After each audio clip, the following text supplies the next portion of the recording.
diputados, a la diputada Alexia Dávila, a la diputada Brenda Coret Miranda y a la diputada Laura Álvarez, y a todos los presidentes y procuradores de los DIF municipales también aquí presentes. Y quiero hablar acerca de la adopción como una urgencia social, y quiero iniciar con un proverbio que aparece justamente en la Biblia que dice: levanta la voz por los que no tienen voz, defiende los derechos de los desposeídos. Levanta la voz y haz justicia, defiende a los pobres y a los necesitados. Los huérfanos, niños, niñas y adolescentes, los huérfanos son justamente estas personas que no tienen voz y alguien tiene que levantar la voz por ellos. Son los que tienen derechos pero nadie los ve, entonces hay que defender sus derechos y hay que levantar la voz por ellos, hay que hacerles justicia. Ellos son los pobres y los necesitados de nuestra época. Y qué bueno, yo celebro que un grupo tan importante de diputados también celebren este foro. Y quiero comenzar con la frialdad de los números, porque a veces decimos se lograron tantas adopciones este año y como que se nos llena la boca, pero vamos a ver la frialdad de los números. Y quiero comenzar diciendo, fuimos parte del Consejo Mexiquense de Adopciones, donde también tuvimos el privilegio de trabajar al lado de Vida y Familia AC, de Yoliguani, de otras instituciones más, y promovió la adopción de una manera extraordinaria en pocos años, pero desde que cambió la ley, todo eso se vino para abajo.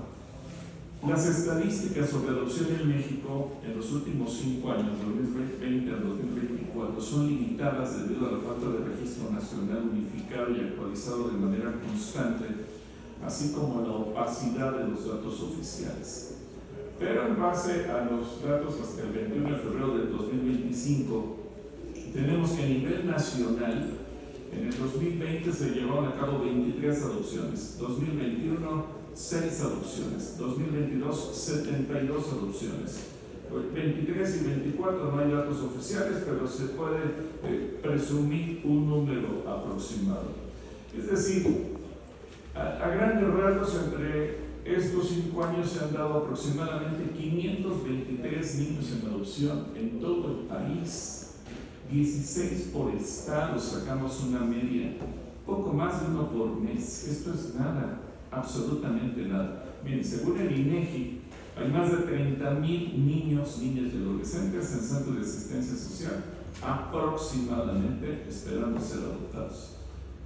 Tal como está hoy la ley y el sistema DIF, porque así lo centraliza la ley, se tardaría 183 años en entregar a los niños.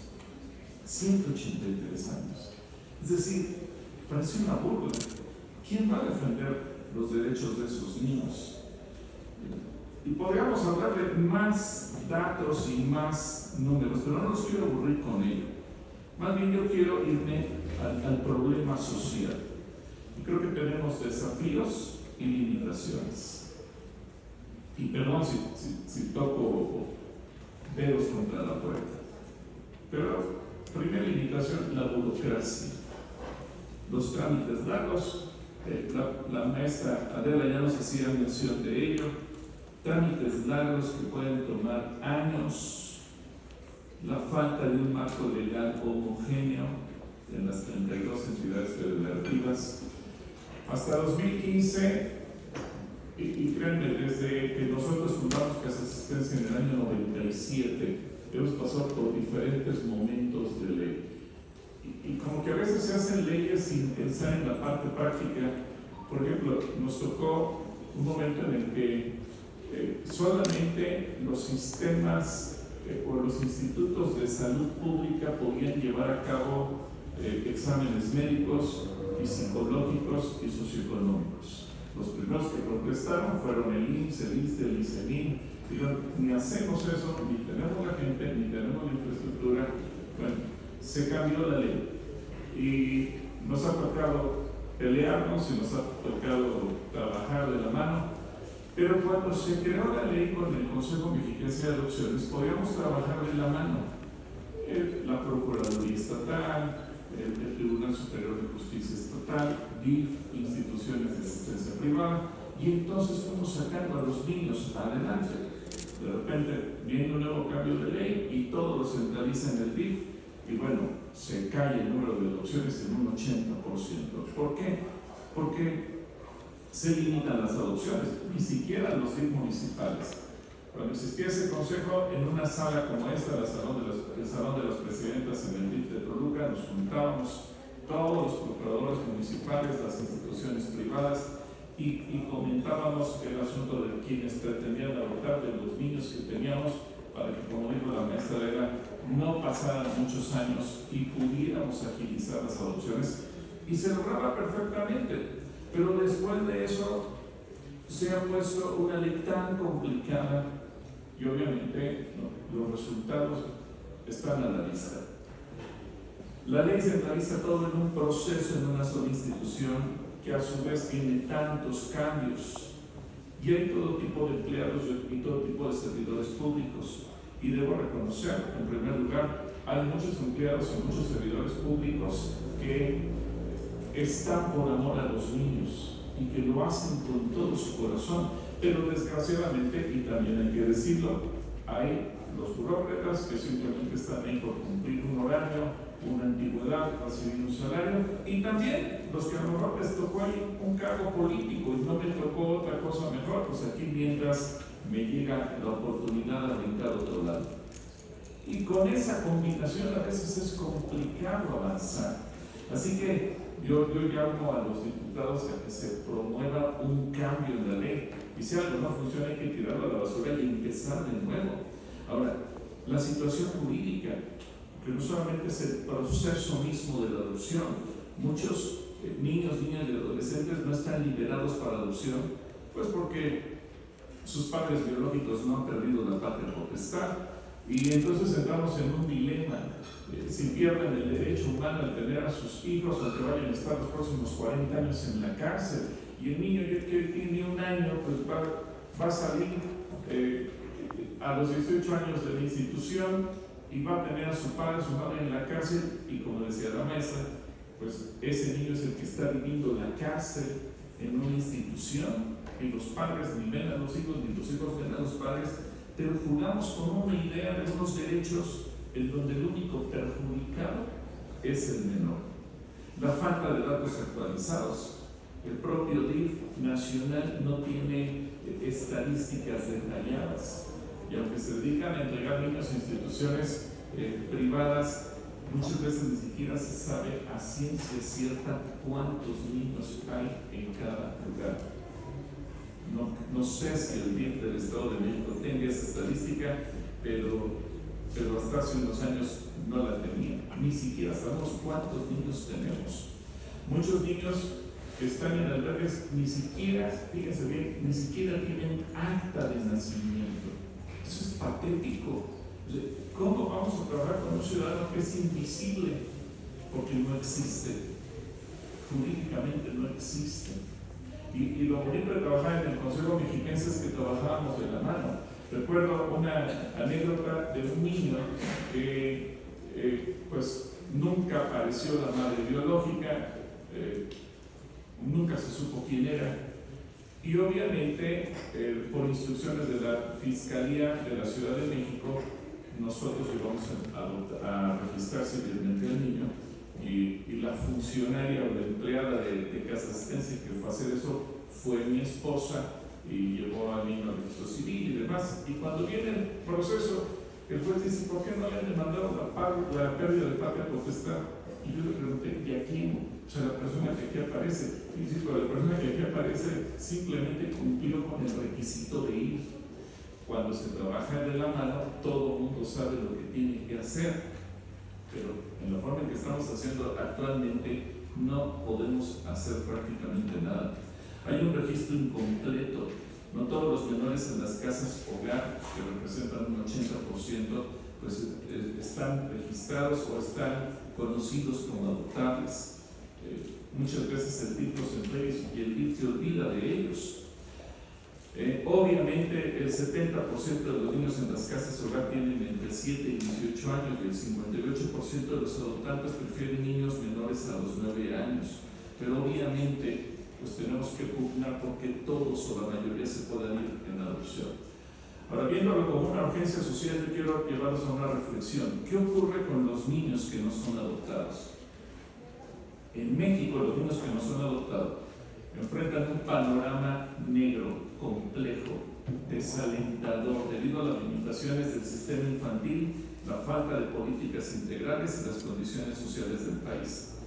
Primero, la permanencia en centros de asistencia sociales, casas hogar, y los menores no tienen familiares, no son adoptados, permanecen en casas públicas o privadas hasta que alcanzan la mayoría de edad. En las casas hogar públicas, como las gestionadas por el DIF, las condiciones varían, algunas ofrecen atención básica adecuada, pero muchas ofrecen hacinamiento, falta de recursos, personal insuficiente. En las casas hogar privada, la cantidad pues depende de los fondos y la supervisión. Hay casos de maltrato, de negligencia, incluso explotación, documentados por reportes de diferentes organizaciones de la sociedad civil. El tiempo. Los niños pueden pasar años o toda su vida en estas instituciones. ¿Qué pasa al cumplir los 18 años? Bueno, imagínense, un adolescente, y todos los que estamos aquí ya pasamos por la adolescencia, o tenemos hijos que han pasado por la adolescencia. Cuando llega a esa edad, ¿qué le da crítica en la vida? Donde uno se pregunta quién soy, a quién me importo, quién me ama. Donde uno no tiene raíces. Un niño huérfano, un adolescente huérfano no tiene raíces. Si él se pregunta para quién soy importante, evidentemente que para nadie. La institución donde él generó un apego le ocurrió, dijo, ya eres mayor de edad. Algunas instituciones privadas les dan una cantidad de dinero para que se puedan sostener unos meses. Las instituciones públicas no les dan ni siquiera nada. Así que en una situación así, pues se van a ir a vivir a la calle, enfrentar los riesgos significativos de ser reclutados por el crimen organizado, por redes de trata de personas. No hay estadísticas oficiales, pero todos estos niños son captados por actividades ilícitas. La salida del sistema para ellos representa ir a un abismo, abandonar la casa donde crecieron. Ahora, repito, si salen ni siquiera con acta de nacimiento, imagínense la situación que ellos van a ir viviendo. Muchos ni siquiera reciben, si no tienen acta de nacimiento, ni siquiera reciben una educación suficiente ni capacitación laboral. Según el informe de una organización que se llama Crecer en Espera, solo una minoría tiene acceso a la educación formal, continua o habilidades prácticas para independizarse. Eso los deja en una situación de vulnerabilidad sin redes de apoyo familiar ni recursos económicos. Pobreza y exclusión. Si no tienen preparación, si no tienen apoyo, pues muchos terminan en situación de calle, con trabajos precarios o subempleo. Adicciones. Muchos de estos jóvenes sin hogar van a caer en el consumo de drogas, y eso obviamente los va a vincular con narcomenudistas, que luego los van a reclutar o van a traficar con ellos. Se han preguntado por qué los sicarios cada vez son más jóvenes. Yo se pregunta, ¿dónde están los padres de esos sicarios? Bueno, pues evidentemente que no los tienen. Y muchos de ellos fueron egresados de casas hogar, públicas o privadas. La explotación, organizaciones como Save the Children han alertado que muchos jóvenes, especialmente mujeres, son presa de redes de trata y explotación sexual al salir de los sistemas como los nuestros. Así que personas sin hogar, incluidos jóvenes que egresan de casas hogar, representan una proporción significativa de las víctimas de trata, especialmente en explotación sexual, y eso un 70% de las mujeres. Salud mental. La falta de recursos afectivos estables durante toda su infancia y la incertidumbre al egresar, pues generan problemas como la depresión, la ansiedad, la baja autoestima. Ahora, eso aunado a un factor que a veces no tomamos en cuenta, el resentimiento. el resentimiento por no sentirse amados, y cuando están en la calle ya no buscan quién se la hizo, sino quién se la paga. ¿Por qué? Porque no tienen sentido de pertenencia hacia absolutamente nada. La depresión, porque no saben qué propósitos tienen en su vida, y ser parte del crimen organizado. El crimen organizado les ofrece 2, 3 mil pesos por llevar bultos, por traer dinero, por hacer un trabajo. Les dan un arma. Imagínense cuando le dan un arma, le dicen: si alguien se mete contigo, se mete con nosotros. Pues ¿qué dicen? Ese jovencito o esa jovencita, pues sí, aquí soy. Así que muchas veces los van a utilizar para actividades de narcomenudeo, el halconeo, transporte de drogas como mulas, incluso ser sicarios. Por ejemplo, aquí en el Estado de México, zonas como Ecatepec, Nesa, Tlalpan, pues son aprovechados por este tipo de grupos para reclutar mano de obra barata, la cual busca que los jóvenes que no tienen nada que perder. ¿Qué tiene que perder un chico que salió de un sistema como el nuestro, del DIF, una casa privada, y se va a la calle? No tienen nada que perder, pero están hambrientos de dinero, de comida, de poder, de sentirse importantes. Máximo cuando se les da un arma y se les dice que se les va a defender. Sin familia, sin comunidad, estos jóvenes buscan un sentido de identidad o de protección. El crimen organizado explota esa necesidad emocional ofreciendo una familia sustituta. Bandas como los cárteles locales, las células delictivas, usan la lealtad como anzuelo, especialmente en adolescentes y jóvenes que han salido de los 18 años. Según el informe de Niñez y Crimen Organizado, el reclutamiento de menores y jóvenes vulnerables por grupos criminales ha aumentado con foco en áreas urbanas marginadas, donde los que no tienen hogar son presa fácil.